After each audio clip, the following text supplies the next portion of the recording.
berani melawan arus. Purbaya. Ia menolak kebijakan yang menekan rakyat kecil, menolak permainan lama yang hanya menguntungkan elit. Dan sejak itu, mulai muncul kegelisahan.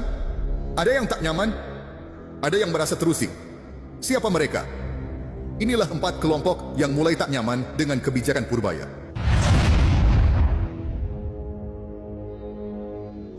Pertama, yang mulai tidak nyaman adalah kelompok pengusaha besar dan oligarki ekonomi.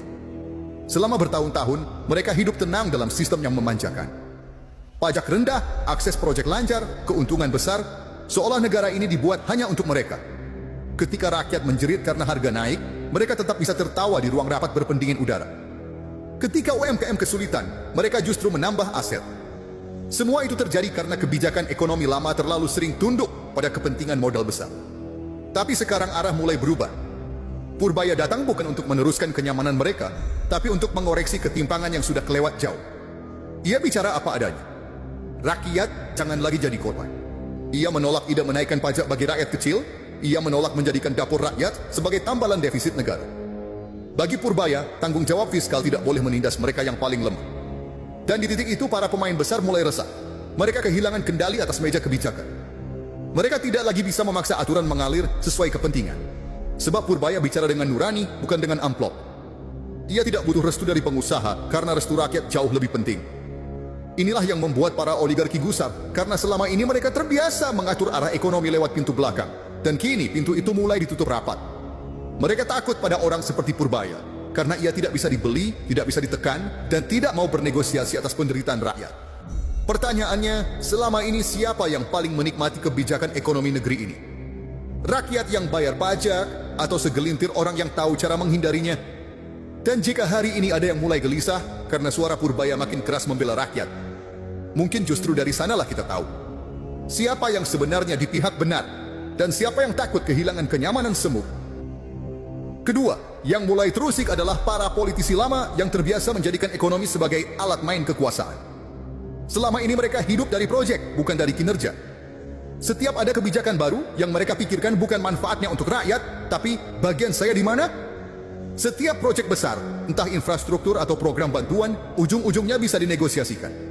APBN yang seharusnya untuk rakyat, berubah jadi ladang kepentingan kelompok. Tapi Purbaya datang dan memutus rantai itu. Ia bicara pakai data, bukan perasaan. Ketika ada usulan menaikkan pajak agar anggaran proyek politik bisa jalan, Purbaya menolak mentah-mentah. Katanya, rakyat lagi susah, jangan malah ditambah beban. Ia tahu, menaikkan pajak rakyat kecil cuma akan memperdalam luka ekonomi, sementara mereka yang punya kekuasaan tetap hidup nyaman. Misalnya waktu muncul wacana menaikkan pajak, banyak politisi justru mendukung diam-diam. Alasannya untuk menambah penerimaan negara. Tapi Purbaya berdiri di sisi lain. Ia bilang, negara tidak boleh menutup lubang anggaran dengan uang rakyat miskin. Yang harus dikejar itu kebocoran pajak dari perusahaan besar, bukan dari warung kecil di pinggir jalan. Dan disitulah para politisi lama mulai panas dingin. Mereka kehilangan pemain yang bisa diajak kompromi. Karena Purbaya tidak bisa diatur, tidak mau main dua kaki. Ia tidak peduli siapa yang tersinggung selama yang dibela adalah rakyat kecil. Bagi sebagian politisi, gaya seperti ini berbahaya. Karena kalau rakyat mulai sadar bahwa ekonomi bisa dijalankan dengan jujur dan adil, maka wajah asli mereka akan terlihat. Rakyat akan tahu siapa yang bekerja untuk negeri dan siapa yang selama ini hanya pura-pura peduli. Dan mungkin itu yang paling mereka takutkan. Ketika suara rakyat mulai berpihak pada orang yang tidak bisa dibeli. Karena di negeri ini suara jujur seringkali dianggap ancaman. Tapi justru dari situlah perubahan dimulai. Dari satu orang yang berani berkata, cukup sudah, ekonomi tidak boleh jadi alat tipu rakyat lagi. Ketiga, yang mulai tidak nyaman adalah para birokrat yang selama ini hidup dengan budaya asal atasan senang. Mereka terbiasa bekerja dengan pola lama. Laporan bagus di atas kertas, asal tanda tangan beres, asal pimpinan senang, urusan selesai. Padahal di lapangan, rakyat tetap kesulitan. Program banyak yang macet dan angka-angka di laporan hanya jadi hiasan. Budaya semacam ini sudah lama mengakar di birokrasi, di mana kejujuran dianggap bahaya dan kebenaran seringkali dikorbankan demi kenyamanan jabatan. Tapi Purbaya datang dengan gaya yang berbeda. Ia tidak peduli siapa yang duduk di kursi tinggi, selama kebijakannya tidak berpihak pada rakyat. Ia tidak mau menerima laporan asal-asalan yang dibuat demi menutupi kegagalan. Ia tidak mau menandatangani kebijakan yang tidak masuk akal. Dan ketika banyak pejabat mencoba mengamankan situasi dengan bahasa diplomatis, Purbaya justru bicara apa adanya. Kalau rakyat dirugikan, maka kebijakan itu salah titik. Banyak yang kaget karena selama ini mereka jarang bertemu pejabat seperti itu. Di negeri ini terlalu banyak pejabat yang pandai bicara manis, tapi takut kehilangan posisi. Tapi Purbaya tidak begitu. Ia lebih memilih kehilangan jabatan daripada kehilangan hati nurani. Ia tahu rakyat tidak butuh pemimpin yang pandai menyenangkan atasan, rakyat butuh pejabat yang berani membela mereka walau melawan arus. Lihat saja bagaimana banyak kebijakan di masa lalu dijalankan setengah hati, hanya untuk menjaga citra. Programnya besar, anggarannya triliunan, tapi hasilnya jauh dari harapan. Kenapa? Karena yang penting bukan hasil, tapi laporan. Yang penting bukan kesejahteraan rakyat, tapi angka di PowerPoint. Purbaya memotong tradisi busuk itu. Ia ingin birokrasi berjalan lurus dengan data nyata dan tanggung jawab yang jelas. Dan disinilah masalahnya. Bagi para birokrat yang sudah lama nyaman di zona abu-abu, gaya Purbaya ini berbahaya.